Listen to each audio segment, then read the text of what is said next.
નમસ્તે વિદ્યાર્થી મિત્રો, આજે આપણે ધોરણ 9 વિષય હિન્દી. તો વિદ્યાર્થી મિત્રો, જેની પાસે હિન્દી વિષયની પાઠ્યપુસ્તક નથી તે દરેક વિદ્યાર્થીઓ સૌપ્રથમ તો હિન્દીની પાઠ્યપુસ્તક વસાવી લે.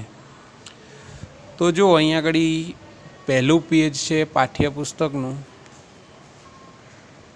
એ પાઠ્યપુસ્તકનું પહેલું પેજ આ રીતનું છે. તો એ પાઠ્યપુસ્તક દરેક વિદ્યાર્થી મિત્રોએ વસાવી લેવાની છે, કેમ કે હવે ઓનલાઈન શિક્ષણ શરૂ થઈ ગયું છે.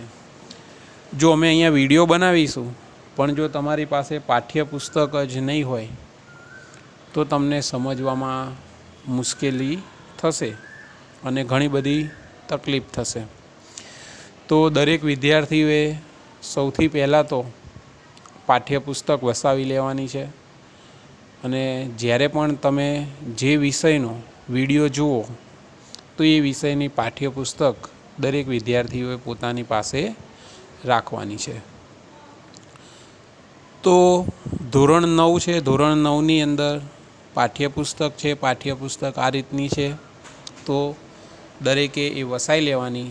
તો આજે ધોરણ 9ની અંદર આપણે પ્રથમ સત્ર છે. પ્રથમ સત્રની અંદર એક પદ્ય છે આરાધના. એ આરાધના વિશે આજે ભણીશું. હવે આરાધના જે કાવ્ય એક છે, એ કાવ્ય એકની અંદર કવિ છે वसंत बापट. श्री वसंत बापट ख्यातनाम कवि है. उनका जन्म महाराष्ट्र के सतारा जिले के कराड़ नामक गांव में हुआ था. पुणे उनकी कर्मभूमि है. राष्ट्र सेवा दल में आप अग्रणी रहे हैं. व्यवसाय से अध्यापक रहे. आपके काव्यों में राष्ट्रभक्ति, समाज जागरण एवं मानवीय संवेदनाएं व्यक्त हुई है. सेतु, बिजली, सकीना, अकरावी, 11वीं, दिशा, तेजसी आपकी रचनाएं है. तो विद्यार्थी मित्रों, अहीं आपणे जे कवि है वसंत बापट, तो ये वसंत बापटना जीवन विशेनो थोड़ोक आपणे परिचय जोयो. तो तेमणे पोताना जीवन दरमियान सेतु, बिजली, सकीना, अकरावी दिशा यानी 11वीं दिशा, तेजसी आ दरेक प्रकारनी रचनाओं तेमणे लखी है. अहींया आपणे जोईए तो पहलुं काव्य है पद्य एटले के काव्य. तो पहलुं काव्य है आराधना. आराधनानो अर्थ थशे प्रार्थना. तो अहींया कविता विशेनी माहिती जोईए तो एमां शुं कीधुं छे? प्रस्तुत काव्य में सत्य, शिव, सुंदर की भावना के साथ दीन दुखियों की रक्षा करना, मानवता की उपासना करना, भेदभावों को दूर करना, बैर भाव से मुक्त होकर विश्व बंधुत्व की स्थापना करना जैसे वैश्विक मूल्यों को हस्तांतरण करने की प्रेरणा देने वाली यह प्रार्थना मराठी से अनुदित है. એટલે અહીંયા શું કીધું છે કે પ્રસ્તુત પ્રાર્થનામાં, એટલે કે આ જે કવિતા છે એ કવિતાની અંદર સત્ય, शिव सुंदरम की भावना से, भावना के साथ दीन दुखियों की रक्षा करना. એટલે કે અહીંયા આગળ જે કવિતા આપી છે આરાધના, એ આરાધના કવિતા મૂળ મરાઠી ભાષામાં લખાયેલી છે, પણ એ મરાઠી ભાષામાંથી હિન્દી ભાષામાં અનુવાદ કરવામાં આવ્યું છે. તો આ જે કવિતા છે એટલે કે જે પ્રાર્થના ગીત છે, એ પ્રાર્થનાની અંદર સત્ય, શિવ અને સુંદરમની ભાવનાથી જેટલા પણ લોકો દુઃખી છે અને તેમના જીવનમાં ઘણી બધી મુશ્કેલીઓ છે, એ લોકોનું રક્ષણ મળે અથવા તો એ લોકોને દુઃખમાંથી મુક્તિ મળે એ ભાવનાથી પ્રાર્થના કરવાની છે। બીજું છે માનવતા કી ઉપાસના કરના।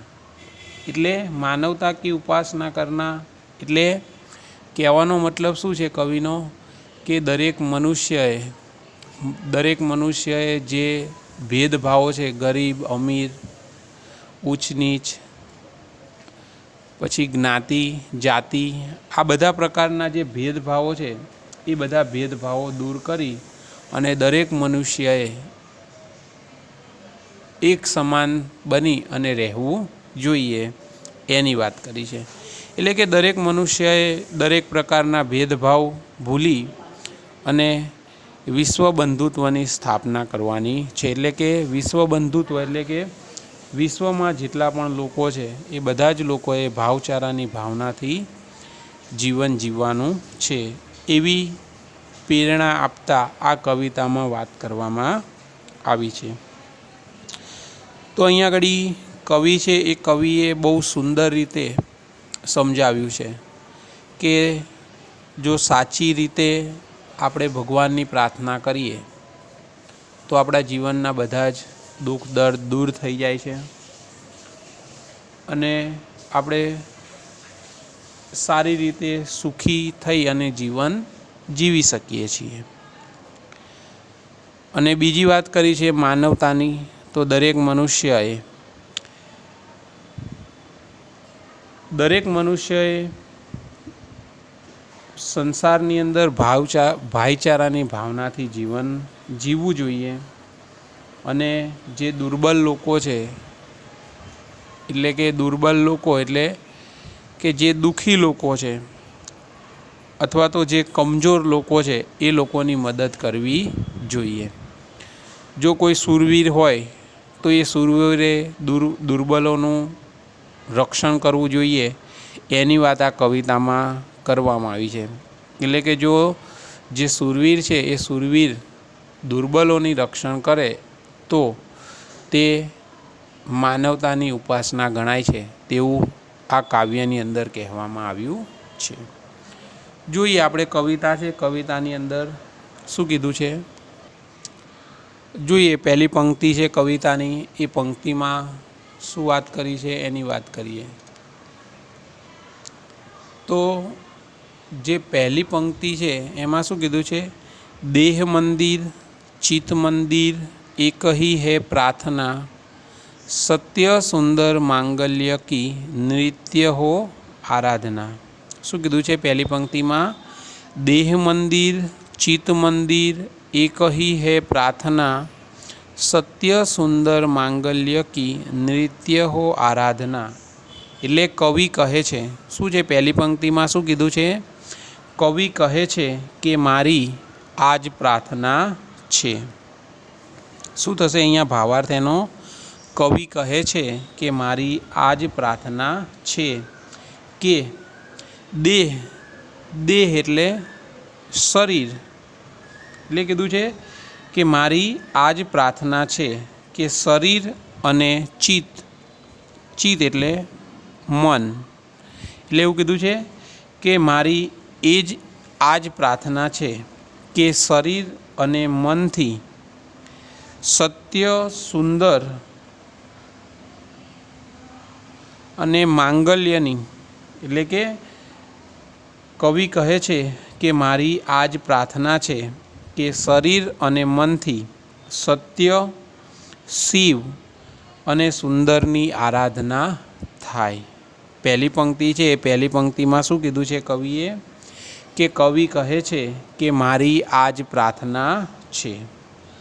દેહ મંદિર એટલે કે શરીર, દેહ એટલે શરીર અને ચિત્ત મંદિર, ચિત્ત એટલે કે મન, એટલે કહે છે કે શરીર અને મનથી સત્ય, શિવ અને સુંદરની આરાધના થાય। એટલે કે એનો મતલબ કે લોકો સત્યની આરાધના થાય, એટલે કે લોકો સત્યના માર્ગે ચાલે, તેમના મનમાં સુંદર વિચારો આવે અને સૌ એકબીજાના હિતનો વિચાર करे। આપણે જોયું કે સત્ય સુંદર માંગલ્ય કી નૃત્ય હો આરાધના, એટલે કવિ શું કહે છે કે લોકો સત્યના માર્ગે ચાલે, તેમના મનમાં સુંદર વિચારો આવે અને સૌ એકબીજાના હિતનો વિચાર કરે। તો વિદ્યાર્થી મિત્રો, ફરીવાર આપણે પહેલી પંક્તિનો ભાવાર્થ સમજીશું। એમાં કીધું છે, દેહ મંદિર ચિત્ત મંદિર એક ही है प्रार्थना, સત્ય સુંદર માંગલ્ય કી નિત્ય હો આરાધના। એટલે કે કવિ કહે છે કે મારી આ જ પ્રાર્થના છે કે શરીર અને મંદિર, મનથી, શું છે, દેહ એટલે શરીર અને ચિત્ત એટલે મન, એટલે કે શરીર અને મનથી સત્ય, શિવ અને સુંદરની આરાધના થાય। એટલે કવિનો કહેવાનો મતલબ છે, લોકો સત્યના માર્ગે ચાલે, તેમના મનમાં સુંદર વિચારો આવે અને સૌ એકબીજાના હિતનો વિચાર કરે। તો વિદ્યાર્થી મિત્રો, અહીંયા પહેલી પંક્તિ છે, એ પહેલી પંક્તિનો ભાવાર્થ અહીંયા આપણે સમજ્યા। હવે આગળ આપણે બીજી પંક્તિ છે, બીજી પંક્તિનો ભાવાર્થ સમજીશું। दुखियारों का दुख जाए हे यही मन कामना, वेदना को परख पाने जगाए संवेदना, दुर्बलों के रक्षणार्थ पौरुष की साधना। એટલે અહીંયા કવિ પ્રાર્થના કરે છે કે દુખિયારો કા દુઃખ જાય, એટલે કે દુઃખી લોકોને દુઃખમાંથી મુક્તિ મળે। શું થશે? દુખિયારો કા દુઃખ જાય, એટલે કવિ કહે છે અથવા તો કવિ પ્રાર્થના કરતા કહે છે કે દુઃખી લોકોને દુઃખમાંથી મુક્તિ મળે। યહી મન કામના, એટલે કે એ મારા મનની ઈચ્છા છે। બરાબર, શું છે? દુખિયારો કા દુઃખ જાય યહી મન કામના, એટલે કે કવિ પ્રાર્થના કરે છે કે દુઃખી લોકોને દુઃખમાંથી મુક્તિ મળે, એ જ મારા મનની ઈચ્છા છે। વેદના કો પરખ પાને જગાએ સંવેદના, અને લોકો એકબીજાની પીડાનો અનુભવ કરે।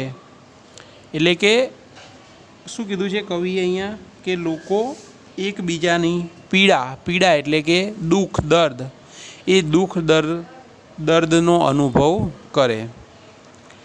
એટલા માટે એવું કીધું છે, વેદના કો પરખ પાને કી જગાએ સંવેદના, એટલે કે લોકો એકબીજાની પીડા અથવા તો એકબીજાના દુઃખનો અનુભવ કરે। દુર્બલો કે રક્ષણાર્થ પૌરુષ કી સાધના, એટલે કે દુર્બળ, જે લોકો એકદમ દુર્બળ છે, એક કમજોર છે, એવા લોકોનું રક્ષણ કરવા માટે પોતાની શક્તિ અને સાહસનો ઉપયોગ કરે। શું કીધું છે? દુર્બલો કે રક્ષણાર્થ પૌરુષ કી સાધના, એટલે કે દુર્બળોના રક્ષણ માટે જ શૂરવીરો પોતાની શક્તિ અને સાહસનો ઉપયોગ કરે। બરાબર, શું કીધું છે કે દુર્બળોના રક્ષણ માટે જ શૂરવીરો પોતાની શક્તિ અને સાહસનો ઉપયોગ કરે। જોઈએ વિદ્યાર્થી મિત્રો ફરીવાર બીજી પંક્તિનો ભાવાર્થ। दुखियारों का दुख जाए हे यही मन कामना, वेदना को परख पाने जगाए संवेदना, એટલે કવિ પ્રાર્થના કરે છે અથવા તો કવિ ભગવાનને પ્રાર્થના કરતા કહે છે કે દુઃખી લોકોને દુઃખમાંથી મુક્તિ મળે અને લોકો વેદના કો પરખ પાને જગાએ સંવેદના, એટલે કે લોકો એકબીજાની પીડાનો અનુભવ કરે અથવા તો એકબીજાના દુઃખનો અનુભવ કરે। દુર્બલો કે રક્ષણાર્થ પૌરુષ કી સાધના, એટલે કે દુર્બળોના રક્ષણ માટે શૂરવીરોએ પોતાની શક્તિ અને સાહસનો ઉપયોગ કરવો જોઈએ। તો વિદ્યાર્થી મિત્રો, બીજી પંક્તિ છે, બીજી પંક્તિનો ફક્ત આપણે ગુજરાતી ભાવાર્થ જોઈએ। એમાં શું કીધું છે કે કવિ પ્રાર્થના કરે છે અથવા તો કવિ ભગવાનને પ્રાર્થના કરતા કહે છે કે દુઃખી લોકોના દુઃખી લોકોને દુઃખમાંથી મુક્તિ મળે અને લોકો એકબીજાની પીડાનો અનુભવ કરે. દુર્બળોના રક્ષણ માટે જ શક્તિ અને સાહસનો શૂરવીરો ઉપયોગ કરે. ત્રીજી પંક્તિ છે, जीवन में नव तेज हो अंतरंग में भावना, सुंदरता की आस हो मानवता की हो उपासना, शौर्य पावे धैर्य पावे यही है अभ्यर्थना. શું કીધું છે ત્રીજી પંક્તિમાં? જીવન में नव तेज हो अंतरंग में भावना. શું કીધું છે ત્રીજી પંક્તિમાં? जीवन में नव तेज हो अंतरंग में भावना, सुंदरता की आस हो मानवता की हो उपासना, शौर्य पावे धैर्य पावे यही है अभ्यर्थना. એટલે કવિ કહે છે જીવન મેં નવ તેજ હો, એટલે કે સૌના જીવનમાં નવો પ્રકાશ ફેલાય. નવ તેજ એટલે નવો પ્રકાશ. એનો મતલબ એવો પણ થાય કે જ્યારે નવો દિવસ ઉગે છે તો જે સૂર્યનો નવો પ્રકાશ છે એટલે કે લોકોના જીવનમાં સારા દિવસો આવે એમ, એટલે કે નવો પ્રકાશ ફેલાય. એટલે એવું કીધું છે લોકોના જીવનમાં નવો પ્રકાશ ફેલાય. અંતરંગ મેં ભાવના. અંતરંગ એટલે કે હૃદયની વાત કરી છે અને તેમના હૃદયમાં સુંદર ભાવનાઓ હોય. શું કીધું છે પહેલી પંક્તિમાં? કવિ કહે છે કે લોકોના જીવનમાં નવો પ્રકાશ ફેલાય. નવ તેજ એટલે કે નવો પ્રકાશ ફેલાય. અંતરંગ એટલે કે હૃદય, અને સૌના હૃદયમાં સુંદર ભાવનાઓ હોય અથવા તો સૌના હૃદયમાં સુંદર વિચારો હોય. સુંદરતા કી આસ હો માનવતા કી હો ઉપાસના, એટલે કે સૌના મનમાં સુંદર આશાઓ હોય. આસ એટલે આશાઓ હોય. એટલે એવું કીધું છે કે સૌના મનમાં સુંદર આશાઓ હોય અને સૌ માનવતા કી હો ઉપાસના, એટલે કે સૌ માનવતાની પૂજા કરે. અહીંયા ઉપાસનાનો અર્થ થશે પ્રાર્થના. એટલે કવિ કહે છે કે સૌ માનવતાની પૂજા કરે. શૌર્ય પાવે ધૈર્ય પાવે યહી હે અભ્યર્થના, એટલે કે બધા જ લોકો શૌર્ય પાવે. શૌર્ય એટલે પરાક્રમ. શું થશે? પરાક્રમ અથવા હિંમત એવો પણ અર્થ થાય. એટલે કવિ કહે છે કે બધા જ લોકો શૌર્ય અને ધૈર્ય પાવે. ધૈર્ય એટલે કે ધીરજ. શું કીધું છે? કે બધા જ લોકો શૌર્ય અને ધૈર્ય એટલે કે ધીરજ પ્રાપ્ત કરે એ જ પ્રાર્થના છે. ફરી આપણે બીજી પંક્તિનો ભાવાર્થ જોઈએ. ત્રીજી પંક્તિનો, जीवन में नव तेज हो अंतरंग में भावना, सुंदरता की आस हो मानवता की हो उपासना, शौर्य पावे धैर्य पावे यही है अभ्यर्थना. એટલે શું કહે છે? કવિ કહે છે કે સૌના જીવનમાં, કવિ કહે છે સૌના જીવનમાં નવ તેજ એટલે નવો પ્રકાશ, એટલે કે સૌના જીવનમાં નવો પ્રકાશ ફેલાય. અંતરંગ એટલે હૃદય, એટલે કે સૌના હૃદયમાં સુંદર ભાવનાઓ હોય અથવા તો સુંદર વિચારો હોય. સુંદરતા કી આસ હો માનવતા કી હો ઉપાસના, એટલે કે સૌના મનમાં સુંદરતા કી આસ હો. આસ એટલે આશા. શું થશે? આશા. એટલે કીધું છે કે સૌના મનમાં સુંદર આશાઓ હોય અને સૌ માનવતાની ઉપાસના કરે. ઉપાસના એટલે કે પ્રાર્થના. એટલે કીધું છે કે સૌના મનમાં સુંદર આશાઓ હોય અને સૌ માનવતાની પૂજા કરે. શૌર્ય પાવે ધૈર્ય પાવે યહી હે અભ્યર્થના, એટલે કે બધા જ લોકો શૌર્ય અને ધૈર્ય એટલે કે ધીરજ પ્રાપ્ત કરે એ જ મારી પ્રાર્થના છે. तो विद्यार्थी मित्रों अहींया त्रीजी पंक्ति है ए त्रीजी पंक्तिनो भावार्थ तमने बधाने समझण पड़ी गई हशे। ए छतां पण आपणे त्रीजी पंक्तिनो फक्त गुजराती भावार्थ जोईशुं। एमां शुं कीधुं छे? कवि कहे छे के सौना जीवनमां नवो प्रकाश फैलाय, सौना हृदयमां सुंदर भावनाओ होय, सौना मनमा सुंदर आशाओ होय अने सौ मानवतानी पूजा करे। बधा लोको शौर्य अने धीरज प्राप्त करे एज मारी अभ्यर्थना। अभ्यर्थना एटले प्रार्थना थशे एटले एवुं कीधुं छे के एज मारी प्रार्थना छे। तो आपणे आगळनी पंक्ति जोईए तो एमां कीधुं छे भेद सभी अस्त होवे वैर और वासना, मानवों की एकता की पूर्ण हो कल्पना, मुक्त हम चाहे एक ही बंधुता की कामना। એટલે શું કીધું છે? ભેદ સભી અસ્ત હોવે વેર ઓર વાસના, એટલે કે કવિની ઈચ્છા છે કે મનુષ્ય મનુષ્ય વચ્ચેના બધા ભેદભાવ દૂર થાય। ભેદ સભી અસ્ત હોવે, અસ્ત અસ્ત એટલે आथमवुं एवो अर्थ थाय, पण अहींया आगळ शुं थशे? नष्ट थवुं। एटले एवुं कीधुं छे कविए के कविनी इच्छा छे के मनुष्य मनुष्य वच्चेना बधा भेदभावो दूर थाय।